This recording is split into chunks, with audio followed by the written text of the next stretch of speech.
বৃষ্টি হলে গ্রামগঞ্জের রাস্তার অবস্থা টাইট হয়ে যায়। তার উপর আবার একটা রাস্তা করলে 2 নম্বরের করে রাস্তা করে কয়েক মাস বছরের ভিতরে রাস্তা নাই হয়ে যায়।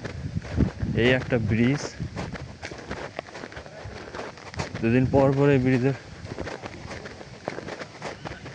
ঘুরাতে মারি থাকিয়া কি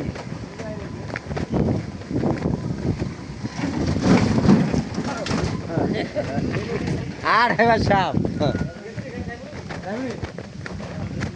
রিকিতা তারের শব্দ। আরো যদি অন্ধকার হয় এই জায়গা এতটা এতটা সুন্দর লাগবে, এটা মানে বলার মতো কিছু না। সরু পথে, হ্যাঁ, চিকন রাস্তা, বাতাস, আর এই ওয়েদার নাইস, হাঁটতেই মজা লাগে। এই ভিউটা এত সুন্দর, ছবি না তুলে পারতেছে না। জাতি জাতি দেখতে চায় তুই কতটা চেতস।